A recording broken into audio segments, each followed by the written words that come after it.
여러분, 건강한 사람의 특징은 균형을, 밸런스를 잘 이룹니다. 잘 먹고 잘 움직입니다. 이거 아주 기본적인 것 같은데 이게 잘 안 됩니다. 잘 먹기는 하는데 움직이지 않으면 비만이 되고, 잘 움직이지만 제대로 먹지 않으면 영양실조에 걸립니다. 그래서 건강한 사람은 잘 먹어야 되고 잘 움직여야 됩니다. 신앙에 있어서도 건강한 사람들의 특징은 균형을 잘 이룹니다. 밸런스를 잘 이룹니다. 우리 세계교회에서도 느헤미야의 말씀을 같이 봤는데요. 한번 넘겨주시면요. 느헤미야의 구조가 보면 1장부터 6장까지는 외적인 성벽을 이루었습니다. 성벽을 건축했습니다. 외적인 성벽만 건축했으니까 끝이 아니라 7장부터 마지막 장까지는 내적인 성벽, 이스라엘 백성들이 영적으로 세워져야 될 모습들을 같이 건축한 게, 이 밸런스가 잘 이루어졌기 때문에 느헤미야를 통해서 하나님의 놀라운 일들이 일어났습니다. 그런데 무너져 있는 사람들을 보면 외적으로는 성벽을 쌓았는데 내면이 무너져 있는 사람들 오래가기 어렵습니다. 어떤 사람들은 하나님과 관계는 내면은 잘 세우는 것 같지만 외적인 관계를 끊지 못해서 결국 무너지는 사람들도 보게 됩니다. 그러니까 우리들은 이 믿음의 길을 걸어갈 때 이 영적인 밸런스를 잘 이루어야 된다는 거죠. 그래서 느헤미야는 기도했고 움직였고, 움직이고 기도했습니다. 어떤 사람은 기도하는데 움직이지 않는 사람이 있고, 어떤 사람은 움직이긴 하는데 기도하지 않는 사람이 있습니다. 그러나 믿음으로 건강한 사람들, 건강한 교회는 움직이면서 기도하고 기도하며 움직입니다. 저는 오늘 말씀을 통해서 과연 건강한 성도가 누구일까? 밸런스를 잘 이루는 성도는 누구일까? 한번 따라해볼까요? 부드럽게, 그리고 굳세게. 오늘 우리는 두 지역을 살펴볼 건데요. 베레아 지역을 살펴볼 거고 아덴 지역을 살펴볼 겁니다. 이 베레아 지역과 아덴 지역을 우리가 보면서 초대교회가 강력했던 이유는 부드러웠고 그리고 굳셌습니다. 부드러울 때는 부드러워야 되고 굳세야 될 때는 굳셌습니다. 바울은 데살로니가에서 복음을 전했는데 3주밖에 머무를 수가 없었습니다. 그러니까 유대인들이 막 깡패를 데리고 와서 소동을 일으켰습니다. 이 데살로니가 지역에서 3주밖에 머무르지 못할 정도로 이 데살로니가의 핍박이 심했죠. 그래서 바울은 데살로니가를 떠나서 어디로 가냐면 베레아 지역으로 갔습니다. 한번 사진을 보여주실까요? 이제 2차 전도 여행의 이제 지도를 보시면 데살로니가에서 이제 서쪽으로 이제 내려간 겁니다. 약 80km를 떨어진 곳으로 간 거예요. 이제 베레아 지역은 이 마게도냐 지역에서는 작은 소도시였습니다. 근데 이 누가복음과 사도행전을 기록한 이 기자가 누가가 이 베레아 지역의 사람들을 보니까 어떻다라고 이제 성경에서 기록하고 있냐면 11절 한번 읽어볼까요? 11절 읽어보겠습니다. 시작.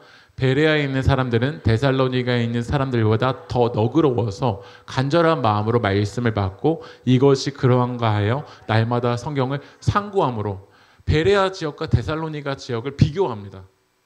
헬라어에서는 이 11절에 맨 앞에 대라는 단어가 나옵니다. 대. 이 대라는 단어는 그러나야. 데살로니가 지역과 다르게 그러나 데살로니가 사람들은 더 뭐라고 돼 있죠? 하나님의 말씀 앞에 너그럽다라는 거야. 제가 이 너그럽다는 단어를 헬라어로 찾아보니까요, 신사적이다라는 뜻이에요. 신사적이다. 그러니까 개역 한글에서는 이것을 신사적이라고 되어 있고 개역 개정에서는 너그럽다라고 되어 있어요.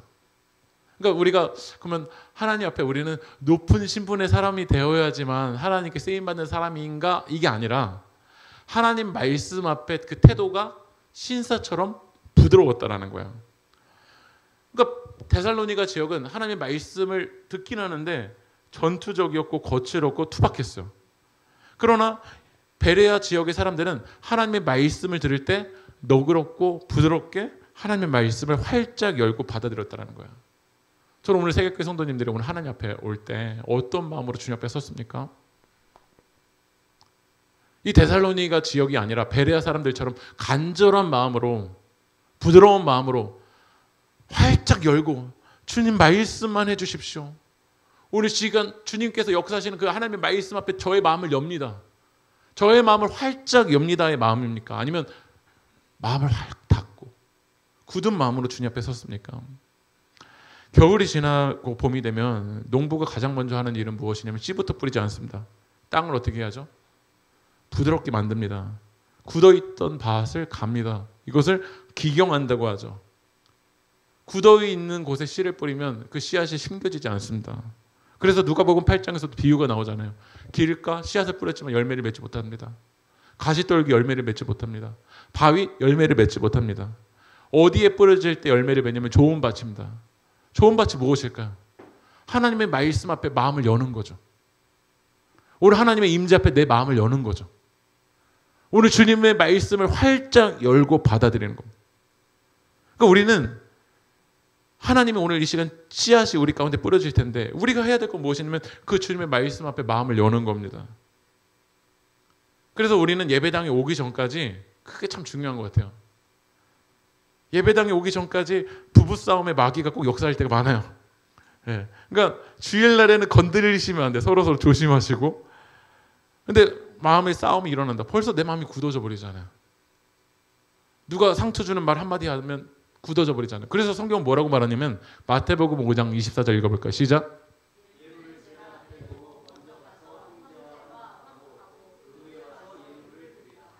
하나님이 돈을 좋아하셨으면 빨리 예물 가져와라고 말씀하시겠죠. 그러나 여러분의 마음을 하나님 받기 원하십니다. 여러분 믿으십니까? 그렇다면 여러분 굳어져 있는 형제 때문에 다투어서 굳어져 있는 마음들 그거 풀고 오라라는 거야. 그 후에 와서 예물을 드려도 늦지 않다라는 거야. 그렇다면 우리들은 하나님 앞에 오기 전에 굳어져 있었던 그 관계가 있다면 여러분들 용기를 내서 화목하고 화해하고 사랑을 나누고 주님 앞에 오십시오. 그게 하나님께서 원하시는 기뻐 받으시는 예배인 줄 믿습니다. 그리고 우리 세계교회에서 일주일 만에 이제 만나잖아요. 다 어색하잖아요.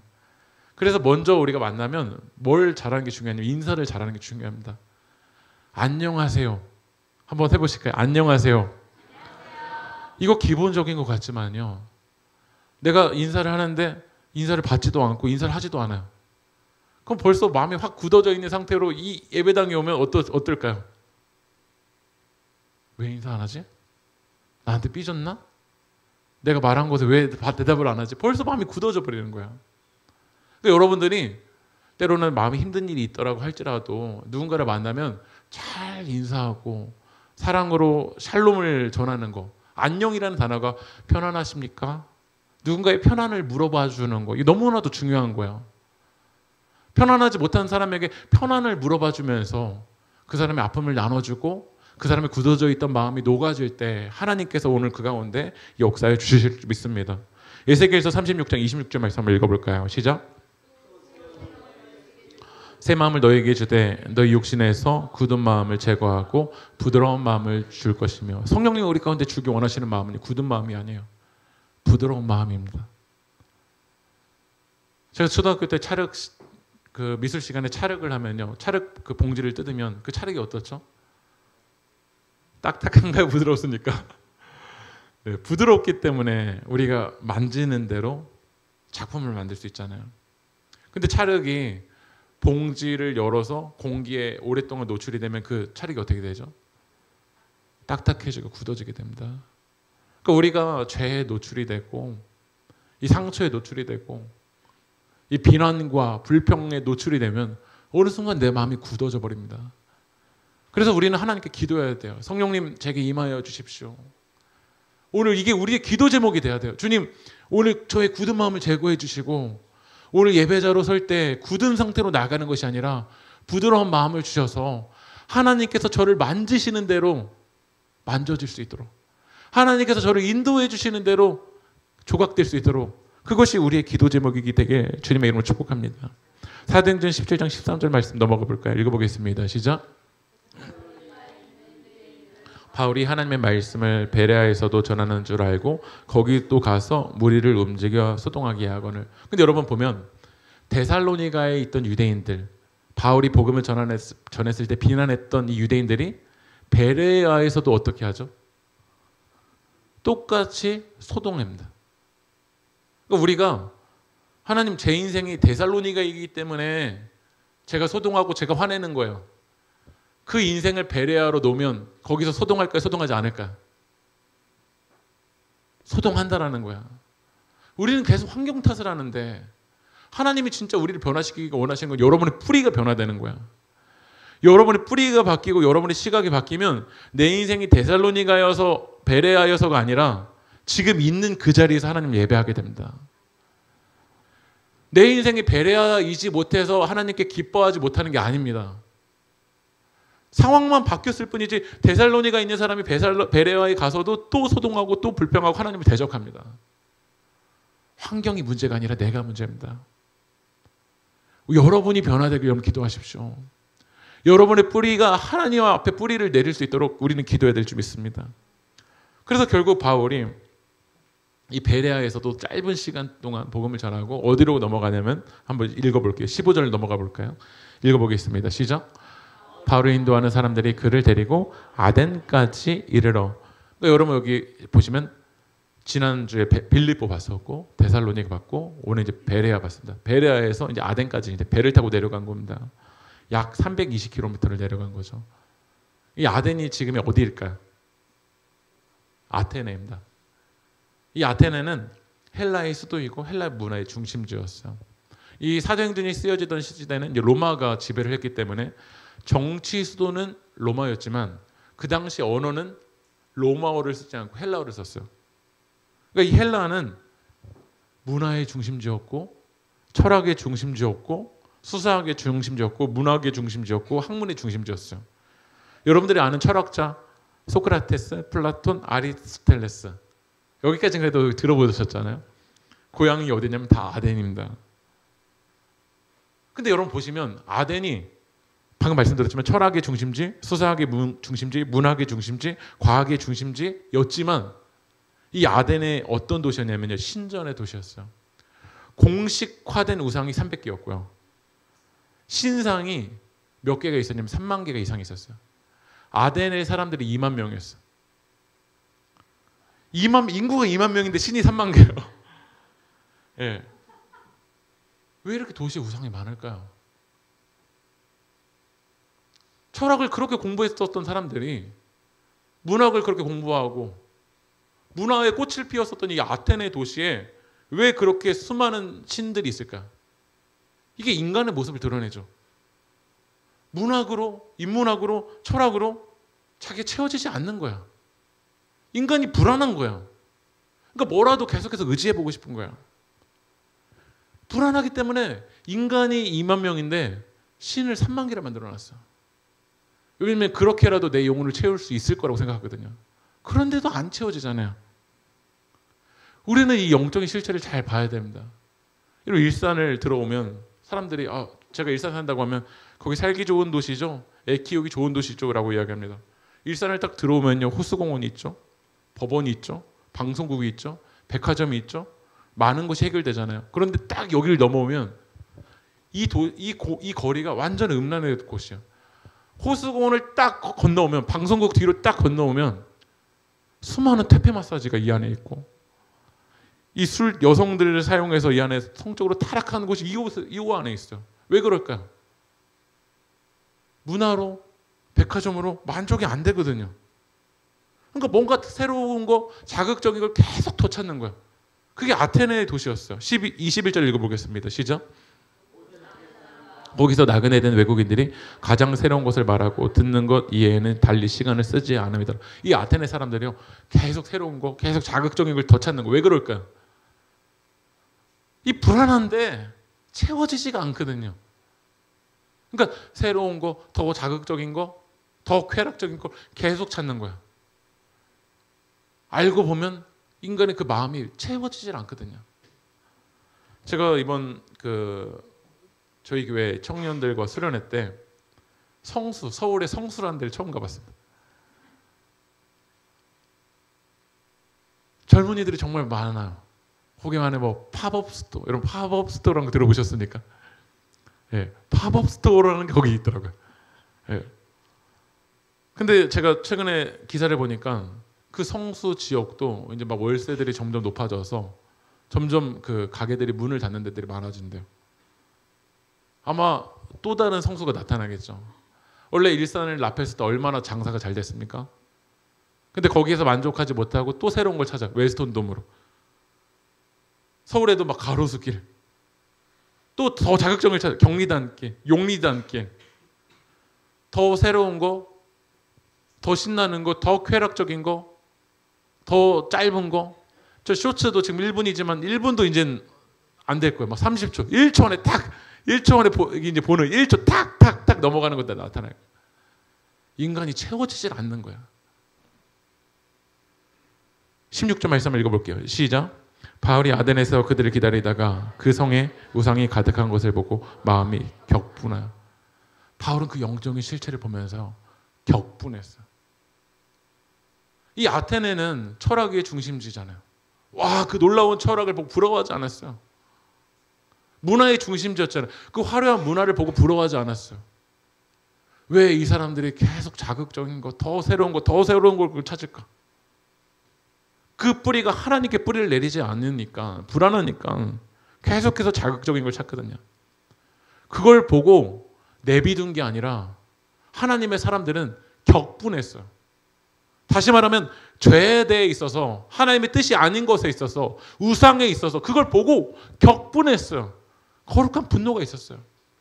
저는 오늘 말씀에 두 가지 밸런스가 있어야 돼요. 하나님 앞에서는 우리가 부드러워야 돼요. 그러나 하나님의 뜻이 아닌 것에 있어서 우리의 거룩한 분노가 있나요? 아, 이 시대는 이런 거지. 이 문화에는 이런 거지. 오늘 다 그렇지 뭐. 우리가 예배가 온전하게 서 있지 않고 주일을 제대로 성수하지 않고 있는데도 아, 요즘 이 시대는 다 그런 거야. 코로나 이후는 다 그런 거야. 교회가 지금 병들어 가고 있고 제자가 세워지지 않고 있는데도 누가 지금 화가 나 있냐? 누가 지금 하나님의 뜻이 아닌 것에 있어서 그 격분한 마음이 누가 있을까? 다 마음이 그냥 강팍해져 버렸죠. 김기성 목사님이 말씀 등불 밝히고라는 책에서 이런 얘기를 합니다. 하나님은 한없는 사랑으로 우리를 부둥켜 안으시지만 동시에 우리의 잘못을 준엄하게 꾸짖기도 하십니다. 예수님은 사회적 약자들의 허물과 연약함에 대해서는 한없이 너그러우셨지만 백성의 지도자들의 잘못에 대해서는 날카롭게 비판하셨습니다. 저는 이 시대에 지금 우리가 무엇을 안 듣고 있냐면 교회에서는 사랑이라는 단어를 참 많이 들어요. 그러나 우리는 어떤 얘기를 안 들으려고 하냐면 잘못에 대해서 꾸짖는 사람이 없어요. 여러분 세계교회 지금 다니시면서 한 번이라도 꾸짖음을 들어보신 분, 사랑한다는 얘기 그렇게 많이 들었는데 꾸짖음에 대해서 한 번이라도 들어보신 분, 그러니까 저부터 회개가 되더라고요. 왜 나는 안 꾸짖고 있을까? 오늘 말씀을 읽으면서 회개가 나왔어. 괜찮은 이미지 목회하고 있나 내가 지금?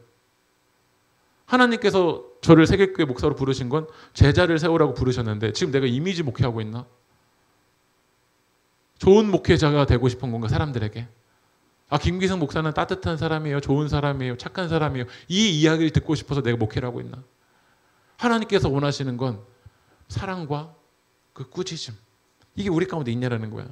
이 책에서는 뭐라고 말하냐면 이 시대는 자모가 아니라 엄부가 필요한 시대라는 거예요. 이 목사님이 이 시대를 읽으면서 책에서 이런 내용이 나와요. 한번 읽어드릴게요. 요즘 엄마들은 자식 사랑이 좀 지나친 것 같습니다. 자식이 겪어야 될 일들을 다 대신 해결해 줍니다. 아이들의 숙제를 대신해 주는 경우는 아주 많습니다. 대학생들의 학부모 가운데는 수강 신청을 해주는 것은 물론이고 교수에게 성적 신청, 이의 신청까지 하는 이들이 많다고 합니다. 그게 정말 자식 사랑일까요? 저는 아니라고 생각합니다. 사람은 실수도 하고 실패도 경험해 가면서 성장해 갑니다. 그 과정을 생략하고 나면 죽을 때까지 미성숙한 삶에 머무를 수밖에 없습니다. 한없는 따뜻함으로 안아주는 품도 필요하지만 정신이 번쩍 나도록 꾸짖는 음성도 필요합니다. 그러니까 자모만 있으면 미성숙한 사람만 만들겠죠. 지금 우리에게는 정신이 번쩍 나도록 꾸짖는 그 꾸짖음이 어쩌면 필요한 시대가 아닐까요? 바울은 이 시대를 보면서 안타까워했어요. 하나님의 뜻이 아닌데도 걸어가고 있는 모습들, 양심의 화인이 맞아서 계속 새로운 것만 찾고 있는 모습들. 사도행전 17장 22절 말씀을 읽어보겠습니다. 읽어볼까요? 시작. 아덴 사람들아 너희를 보니 범사에 종교심이 많도다. 여러분 제가 반복적으로 말씀드리지만 1차 전도여행과 2차 전도여행 때 바울이 전략적으로 어디를 먼저 찾았어? 회당을 먼저 찾았습니다. 근데 아덴에서는 뭐가 없었을까요? 회당이 없었습니다. 이 사람들은 구약이 뭔지를 모르는 사람들입니다. 근데 아브라함 이야기를부터 꺼내면 이들에게 복음을 전할 수 있을까 없을까요? 없죠. 하지만 이들은 종교심, 그러니까 이 신에 대해서는 인정을 하는 사람들이 많았던 거야. 신이라는 건 있다. 그러니까 무신론적인 사람들도 있지만 유신론적인 세계관을 가지고 있었던 사람들이에요. 그 사람들에게 이제 하나님을 전해야 돼요.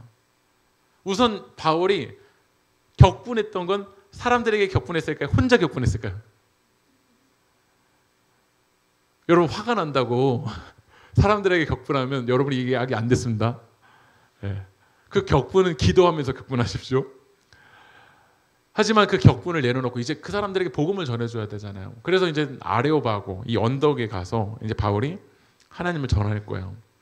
근데 그들에게 먼저 뭐라고 말하냐면 너희를 보니까 범사에 종교심이 많도다라고 이야기합니다. 이 말은 칭찬일까요? 비난일까요?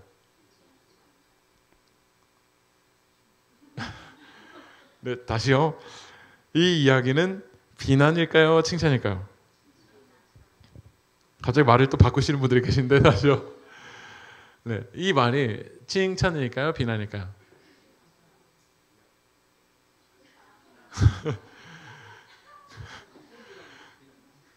네. 네, 뼈 있는 칭찬. 네. 그러니까 우리가 누군가에게 하나님을 전하려고 하는데 그가 안타까운 모습도 있고 그 안에 하나님의 마음도 있잖아요.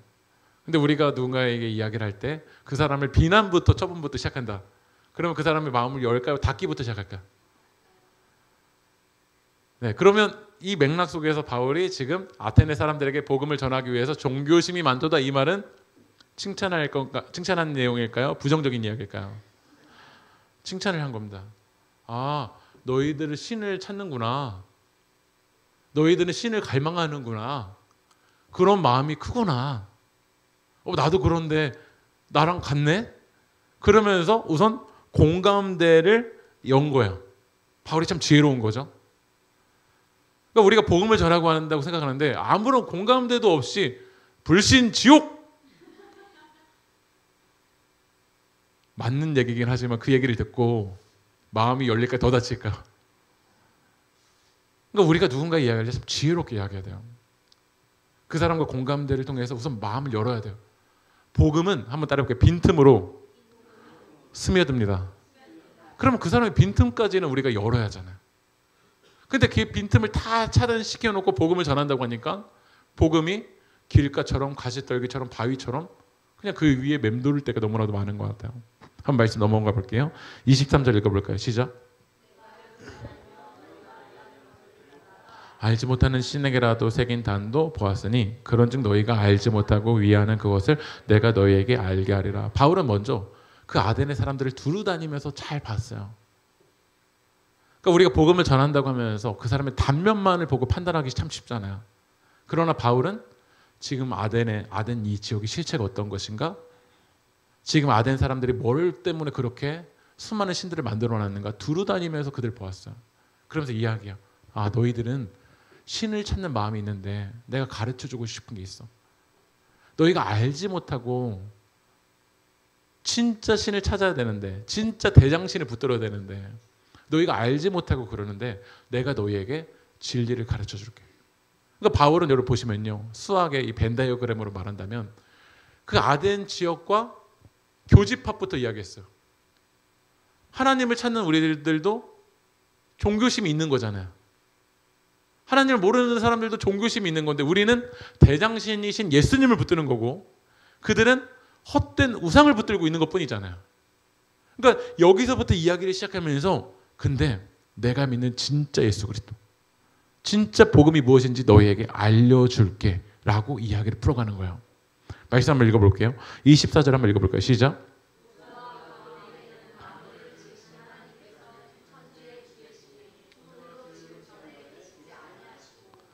이 아테네 지역에서 수많은 철학자들이 그 고민이 이거야. 우리의 출발이 어딜까?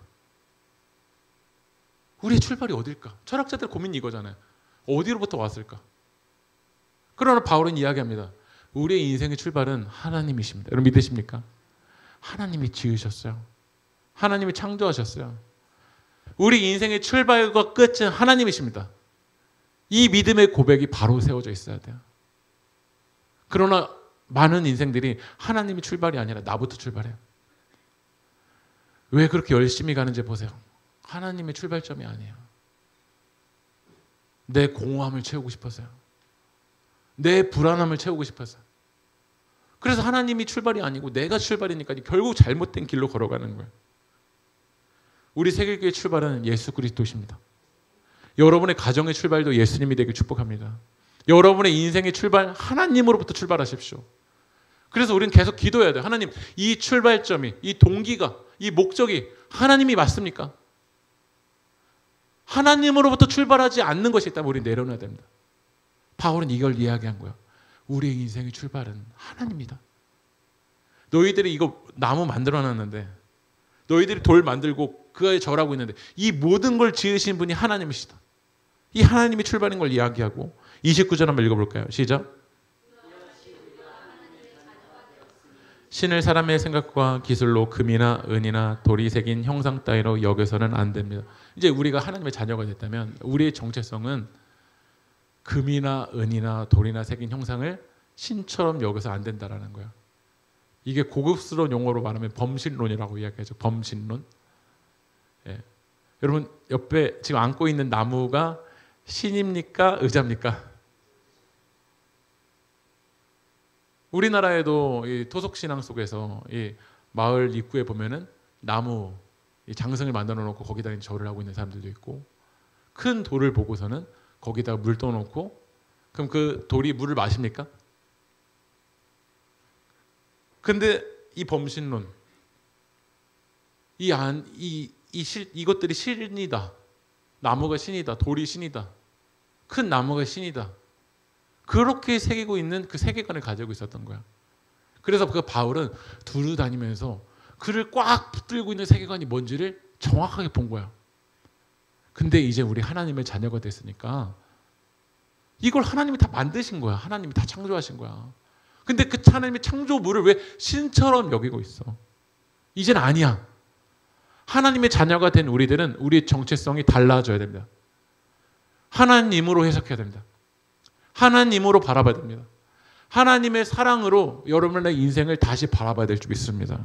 그리고 이야기하죠. 30절 말씀을 읽어볼까요? 시작.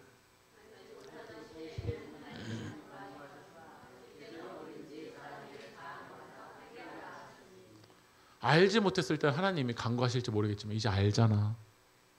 그러면 회개해. 다시 하나님으로 출발해. 여러분 이제 하나님 아시잖아요. 이제 하나님 말씀 들으셨잖아요. 그렇다면 여러분 인생을 돌이키십시오. 회개하라는 건 뉘우칠 회 고칠 게입니다. 하나님이 여러분에게 후회하라고 말씀하지 않으셨습니다. 많은 크리스천들이 뭐하냐면 후회합니다. 매주 와서 그러지 말걸. 그러나 돌이키지는 않습니다. 다시 삶으로 가서는 이 자본주의의 세계관으로 해석하고 돈이 다시 여러분의 인생의 주인이 되어 있고 사람들에게 어떻게 보여지나가 그게 여러분의 인생의 출발이 되어 있습니다. 다시 똑같아. 회개한다라는 건 뭐냐면 돌이키는 겁니다. 우리 인생이 하나님이기 때문에 나의 삶의 모든 영역 속에서 하나님으로 출발하고 하나님으로 해석하고 하나님으로 결정하고 우리의 출발과 마지막을 하나님으로 바라보는 거, 그게 회개입니다. 말씀 또 읽어볼게요. 31절 읽어보겠습니다. 시작. 이는 정하신 사람으로 하여금 천하를 공의로 심판하는 날을 작정하시고 이에 그를 죽은 자 가운데서 달리치 살리신 것으로 모든 사람에게 믿을 만한 증거를 주셨음이니라 하니라. 하나님 말씀하십니다. 심판 날이 있다. 하나님이 끝을 내십니다. 여러분 착각하지 마십시오. 언제 끝날지 아무도 모릅니다. 오늘 우리의 인생이 끝날지 내일 끝날지 아무도 모릅니다. 왜 영원할 것처럼 우리 생각하십니까? 하나님만이 영원하시고 우리는 다 유한한 인생입니다. 잠깐 왔다 가는 겁니다. 잠깐 왔다가. 오늘 부르실지 내일 부르실지 모릅니다. 그러면 하루 한날을 살더라도 하나님의 목적대로 살아가야 됩니다. 근데 왜 내 인생이 영원할 거라고 생각하니까 지금 죄를 지어도 내 멋대로 가도 계속 괜찮다고 생각하는 거야. 이거 인간의 완전한 착각입니다. 우리는 내가 인생의 출발점이 되어서 다 죽음으로 끝내야 될 인생입니다. 다 심판받아야 될 인생입니다. 그러나 예수님께서 우리를 건져주실 그 길을 열어주셨습니다. 그게 예수 그리스도의 죽음, 그리고 예수 그리스도의 부활입니다. 바울은 이 아테네 지역에 무엇을 전했냐면 십자가와 부활을 전했습니다. 우리가 꼭 전해줘야 될 것은 무엇이냐면 예수 그리스도의 십자가와 예수 그리스도의 부활입니다. 그 복음을 바울은 전한 거야. 그러면 이제 공을 어떻게 했죠? 아덴 사람들에게 넘겼습니다. 공을 내가 붙들고 있으면 내가 책임인 겁니다. 그러나 이제 공을 넘겼잖아요. 그럼 이제 그 사람들이 그 공을 받아들일지 아니면 튕겨버릴지, 이거 이제 그 아덴 사람이 해야 될 거예요. 바울은 그 공을 넘긴 거예요. 복음을 전한 거예요. 근데 어떻게 반응하는지 읽어볼까요? 32절 말씀을 읽어보겠습니다. 시작.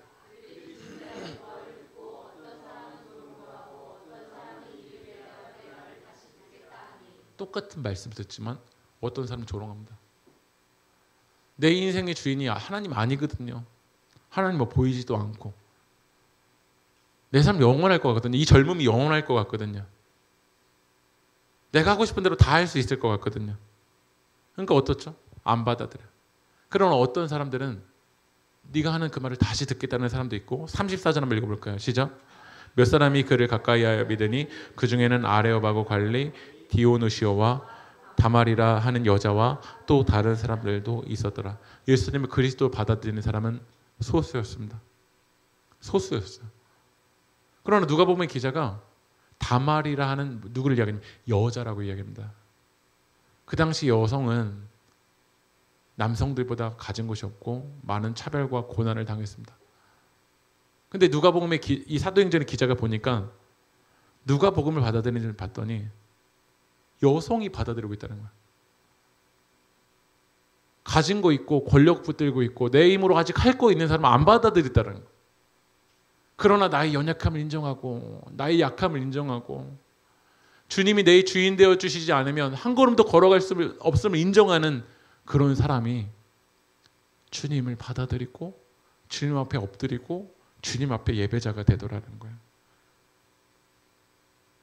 저는 지금도 아직도 내 삶에 옵션이 많다?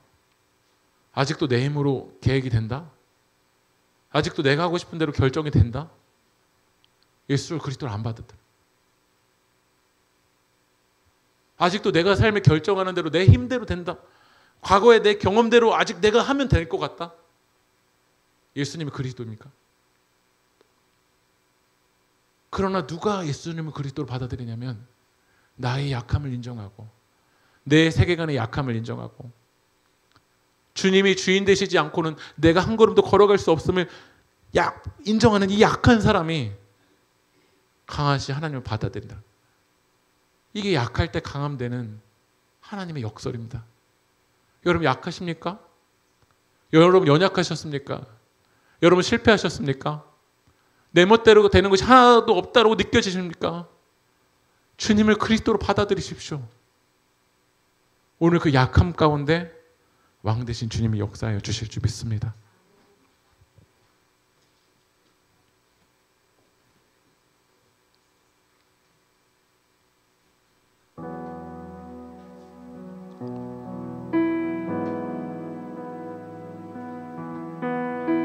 예수님이 우리의 그리스도이십니다. 예수님이 우리의 왕이십니다. 예수님이 우리의 전부이십니다. 오늘 시간 그 예수님이 우리 그리스도시고 우리 왕이심을 우리 고백하며 우리 주님 앞으로 나아갑시다.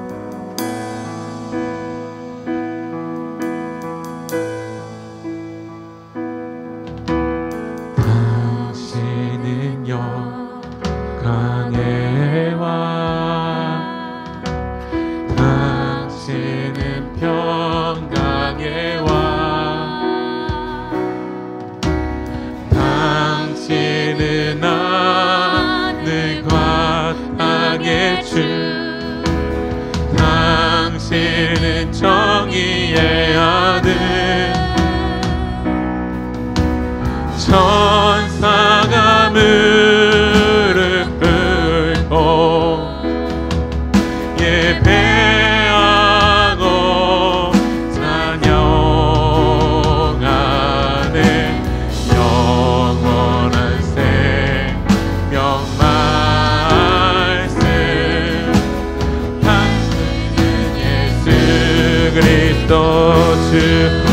호산나 다윗의 호산나 다윗의 자손께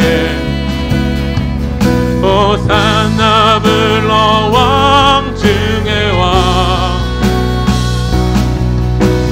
높은 하늘의 영광은 예수 주 메시 호산나 다윗의 자손 예수께 호산나 다윗의 자손께 호산나 불러 왕 중의 왕 높은 하늘의 영광은 예수 주 메시아. 우리 기도하며 나갑시다. 이 아덴에 2만 명밖에 없는 이 도시에 3만 개의 신들이 있었습니다. 겉으로 볼 땐 철학의 중심지인 것 같고 문학의 중심지인 것 같고 경제의 중심지인 것 같지만 그 안에 살아가는 사람들은 불안했습니다. 그래서 새로운 걸 더 찾고 더 새로운 걸 더 찾고 그 일상을 살아가지 못하고 더 다른 걸 찾고 있는 모습들이 바로 이 아테네의 모습이었습니다. 그 뿌리에는 하나님이 아니라 내가 출발이기 때문에 계속 두려운 겁니다. 내가 출발인 인생, 내가 결정하려는 인생은 결국 두려워서 불안해서 다른 걸, 새로운 걸, 또 다른 걸 또 찾습니다. 만족하지 못합니다. 감사하지 못합니다. 오늘 그 모습을 바울이 보고 격분했습니다. 하나님으로 채우지 않는 그 인생을 우리도 격분하고 있습니까? 하나님으로 채우지 않는 나의 그 실체를 우리 격분하고 있습니까? 오늘 시간 성령님이 우리의 실체를 깨닫게 해주실 때 오늘 우리 마음을 찢으며 회개하며 기도합시다. 하나님으로 출발하지 않는 나의 모습을, 하나님으로 출발하지 않는 우리 가정의 모습을, 하나님으로 출발하지 않는 이 공동체의 모습을 우리 시간 우리 마음을 찢으며 오늘 하나님 앞에 회개하며 기도합시다. 주님, 마음을 찢습니다. 오늘 회개하길 원합니다. 다시 예수로 출발하기 원합니다. 우리 시 주님의 이름 한번 부르고 통성이 도와야겠습니다. 주여! 아버지 하나님, 오늘 시간 저의 모습을 보면서도 회개하지 않고 마음을 찢지 않고 강팍해져 있는 저의 모습을 주님 용서하여 주시옵소서. 하나님으로 출발하지 않는 나의 모습, 하나님으로 걸어가지 않는 너의 마음을 찢지 않는 나의 모습을 주님 회개합니다. 오늘 시간 주님 저의 마음을 깨뜨려 주십시오. 우리 시간 성령님 우리 가운데 역사하여 주셔서 지금 저의 실체를 깨닫게 하여 주십시오. 하나님으로 출발하지 않는 저의 모습을 주님 깨닫게 하여 주시고 오늘 시간 마음을 찢어 회개하길 원합니다. 예수로 출발하길 원합니다. 나의 인생의 동기가, 내 인생의 출발점이 예수가 아닌 것이었습니다. 나의 불안함 때문에, 나의 두려움 때문에 다른 걸 찾고 다른 걸로 채우려고 했었던 저의 모습을 주님 용서하여 주시옵소서. 예수로 출발하지 않는 저의 모습을 주님 깨뜨려 주십시오. 예수로 출발하지 않는 저의 모습을 주님 깨뜨려 주십시오. 예수로 출발하지 않는 저의 모습을 주님 깨뜨려 주십시오. 우리 시간 하나님, 이 시간 우리가 회개하길 원합니다. 전환하길 원합니다. 다시 예수로 우리 인생의 메시아신 그 주님, 아버지는 부활하시고 우리를 위해서 십자가에 죽으신 그 예수를 믿고 그 예수의 그 길을 걸어갈 수 있도록 성령 하나님 역사하여 주시옵소서. 우리 지금 그 하나님 앞에 아버지 하나님 죄에 대해서도 우리가 굳센 마음으로 잡혀 나가길 원합니다. 죄에 대해서 아버지 하나님 용납하고 아버지 있었던 저희 모습을 주님 용서하여 주시고 우리 시간 하나님 우리 안에 철저하게 있기 원합니다. 주여 성령 하나님 역사하여 주시고 우리 시 하나님 앞에 엎드린 자 되어지게 도와주시고 하나님 하나님 우리 영광 잡으시옵소서.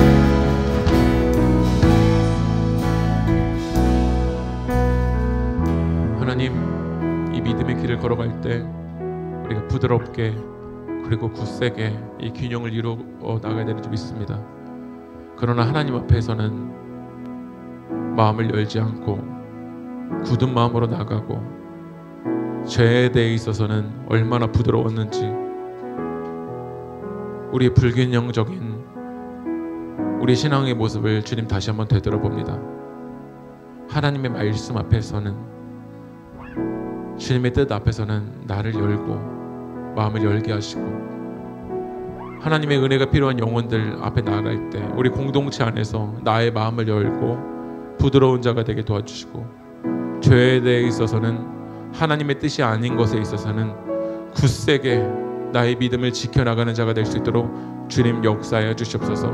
우리 세계교회가 균형적인 교회가 될 수 있도록 도와주시고, 세계교회 공동체가 부드럽게 그리고 굳세게 이 믿음의 길을 걸어가는 자 될 수 있도록 하나님 인도하여 주시옵소서.